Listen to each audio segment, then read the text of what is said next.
aujourd'hui, nous allons parler de l'initiation. C'est notre première vidéo pour l'initiation. Nous pensons que c'est important de revenir sur le fait de l'initiation parce que c'est quelque chose qui disparaît de plus en plus et finalement qui isole beaucoup l'homme. Donc c'est important de comprendre les différentes phases d'initiation. Aujourd'hui, nous aimerions faire sur Ogkog. Donc Og, ça veut dire, c'est un diminutif gaélique pour dire fils. Donc comme toutes nos vidéos de Celtes se sont appelées Cog, qui veut dire coq, donc nous aurons aujourd'hui Ogkog, c'est-à-dire le fils de Cog ou le fils du coq. Donc nous revenons sur la région qui nous est chère et qui est la base des Celtes romans, c'est-à-dire le mont Vully, que l'on voit ici avec le lac de Neuchâtel en dessous, et où on voit ici la reconstruction qu'ils avaient faite du mur d'enceinte de l'oppidum. Donc l'oppidum, c'était le lieu où résidaient les Celtes de cette région. Plus tard, on a découvert ici, dans ce lac, le site de l'Athènes qui a donné son nom au deuxième âge du fer. Donc l'Athènes, c'est connu dans le monde entier grâce à ça. Et ici, au Mont Vully, on a édifié ce mur de protection qui entourait l'oppidum et naturellement le protégeait de tout, pas seulement d'agression humaine, bien qu'il n'y en ait pas eu, puisqu'il n'y avait pas encore eu de Romains, mais ça protégeait aussi des agressions des animaux. Il ne faut pas oublier que quand il y avait un troupeau de chevaux qui arrivaient sur un village à l'époque, et ben finalement le village il était piétiné, puis c'était fini, on n'en parlait plus. Et il y avait des grandes mutations de troupeaux de chevaux qui montaient depuis le sud de la France jusqu'en Pologne, et tout ça se passait là. Ils broutaient, puis après ils remontaient, mais ils étaient 500-600, c'était extrêmement dangereux, surtout qu'à l'époque, il y avait moins de monde qu'aujourd'hui, la population était nettement moins, non, c'était beaucoup moins nombreux que ce que nous avons aujourd'hui, même en Suisse. Alors voilà, montrer l'oppidum de plus près, comme vous pouvez voir, ça a été refait. C'est M. Quesnel, le conservateur de tout ce qui est celte dans le canton de Fribourg, qui s'est occupé de faire reconstruire ça dans les règles. Voilà un village celte typique, comment c'était à l'intérieur de l'oppidum. Voilà à peu près les maisons, comment ce qu'elles étaient, c'est-à-dire que c'était très rudimentaire, les toits étaient en bois, toute la structure était en bois, il y avait en bas, vous voyez, ça c'est le four à pain, il y a différentes choses qui font que la vie était quand même existante, on pouvait exister quand même. Alors, et puis ici, vous voyez, celle-ci elle est couverte en chaume parce que c'est probablement un petit grenier. Voilà ici une vue un peu différente de montrer les Celtes qui étaient autour de leur famille, etc. C'est pas très comme chez nous, mais enfin ça montre qu'ils avaient quand même déjà des habitations voilà, ça se faisait. Comme on a dit, les Celtes, et même les Celtes de chez nous, eh bien, ils étaient quand même indo-européens, certainement avaient-ils une langue indo-européenne, et ici nous avons mis Manu, parce que Manu, il va être la base de notre propos concernant l'initiation, parce que, en fait, les parents, à partir de l'âge de 8-9 ans, ils devaient initier l'enfant pour qu'il puisse devenir un homme, et pour qu'il puisse devenir homme, il fallait que cet enfant subisse des initiations. Et la loi de Manu, qui est à la base de toute initiation, elle prévoyait donc que Manu avait dit l'équilibre, eh bien, c'est l'harmonie et la rigueur. Donc, si on veut, l'harmonie, c'est le pilier médian, et de chaque côté, on aurait un pilier harmonie et un pilier rigueur. Et on va voir comment, finalement, le père pouvait se prendre avec son fils pour organiser cette situation. Voilà, ici on vous a mis l'équilibre, donc vous voyez, c'est une représentation de l'équilibre. Effectivement, sur cette simple boule, tout ceci tient en place. Donc ça veut dire que quand on veut avoir l'équilibre, ben, il faut quand même avoir su construire ça avec une grande rigueur, parce que autrement tout s'écroule, tout roule et tout retombe par terre. Donc il faut une grande rigueur, une grande réflexion pour arriver à mettre ces choses-là ensemble. Et en même temps, il faut faire en sorte pour que ce soit quand même un peu harmonieux. Alors voilà, aujourd'hui aussi, on pourrait montrer qu'un enfant, s'il doit chercher l'équilibre, d'ailleurs, eh ben, on lui fait faire la poutre, comme ça existe dans les écoles primaires, etc., pour voir si l'enfant commence à avoir l'équilibre. Donc, il voit qu'il doit ouvrir ses bras pour finalement il puisse marcher sur la poutre sans tomber.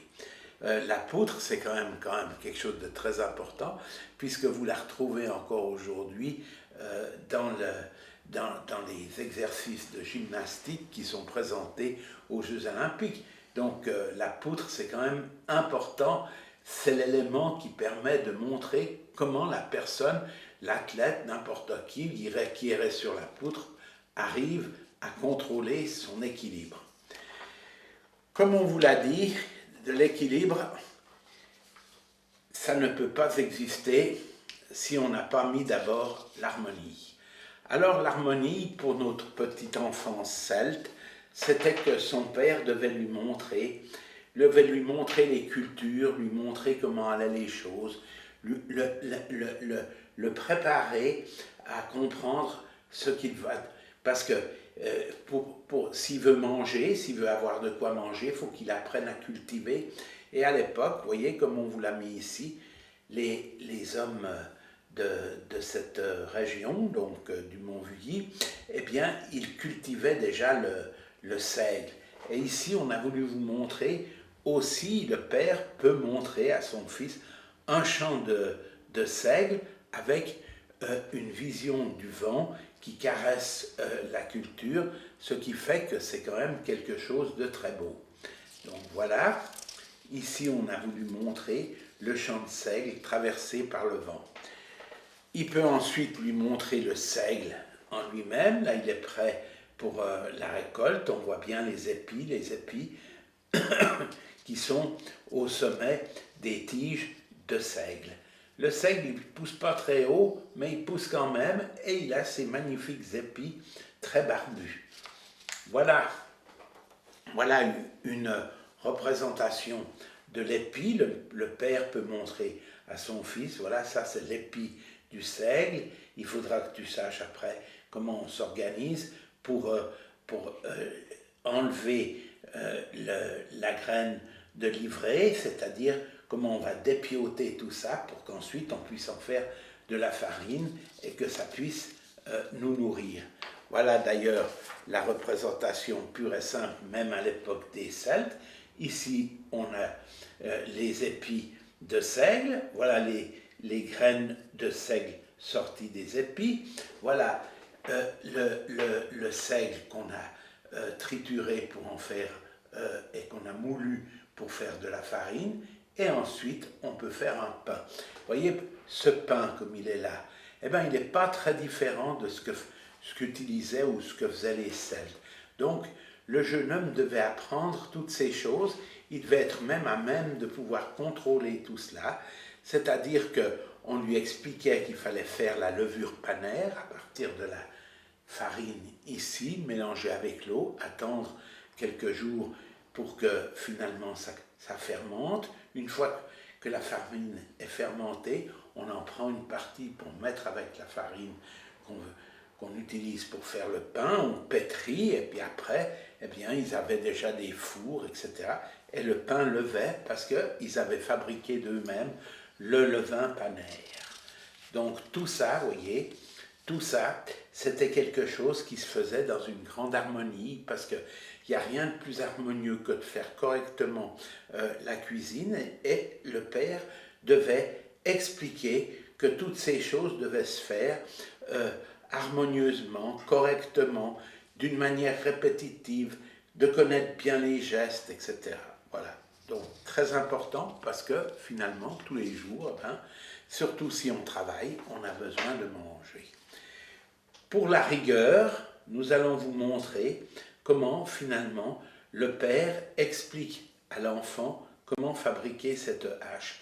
Parce que c'est l'instrument à l'époque, c'est même presque plus important que le couteau, parce que ça permet d'aller dans toutes sortes de situations et ça permet de travailler le bois qui fabrique les maisons, comme on a vu, et qui permet d'être un outil de sauvegarde dans tous les cas, même un objet de guerre s'il faut, mais c'est la hache. Voilà, donc vous voyez ici, on vous a mis deux petites paroles.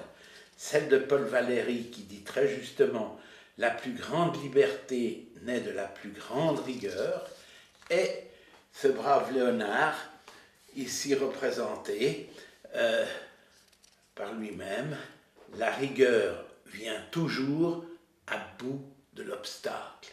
Donc voilà, il ne faut pas avoir peur d'être rigoureux. Donc voilà notre hache.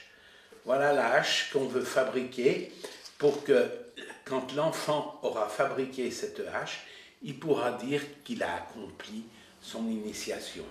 Alors son père, voilà, il va tout lui montrer.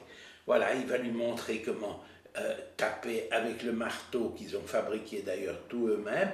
Ils vont taper pour aplatir un morceau de fer, pour ensuite le rendre coupant. Donc voilà, le père il montre à son fils. Voilà, là, il lui montre, vous voyez, l'enfant regarde, il suit. Lui-même, on lui a confié le soufflet pour qu'il puisse souffler sur la braise, parce que pour pouvoir travailler ce fer, il faut arriver à monter le feu jusqu'à des fois 1000, voire 900, 800, 900, 1000 degrés pour pouvoir bien travailler après sur l'enclume, parce que finalement, on a des outils qui sont encore un peu primitifs, qui sont du premier. Donc, c'est moins 58 avant Jésus-Christ, donc il faut quand même arriver à se débrouiller. Donc voilà, vous avez vu maintenant ces trois choses, ces trois éléments importants de l'initiation d'un enfant à l'époque des Celtes, où finalement on va essayer de lui apprendre qu'il faut que les choses soient harmonieuses, que les choses doivent être faites avec rigueur, et que soi-même, après, on retrouve tout notre équilibre, que notre vie soit correctement équilibrée, et ceci en ayant appliqué, comme on vous l'a dit, cette magnifique loi de Manu, qui vient du fond des temps, et qui forme la base de la pensée indo-européenne des Celtes qui étaient chez nous au Mont-Vully en moins 58 avant d'être attaqués et complètement annihilés par les capitalistes romains. Voilà, c'était cela notre message d'aujourd'hui, en espérant que vous aurez plaisir à connaître comment faisaient les Celtes pour initier leurs enfants. Aujourd'hui, c'est différent, puisque finalement, on n'a plus à se préoccuper de faire son pain, on peut l'acheter, etc. Alors, finalement, l'initiation disparaît un peu, mais ici, on retrouve cette initiation de base à laquelle nous tenions quand même, parce que nous allons faire 3 séries sur l'initiation. Voilà.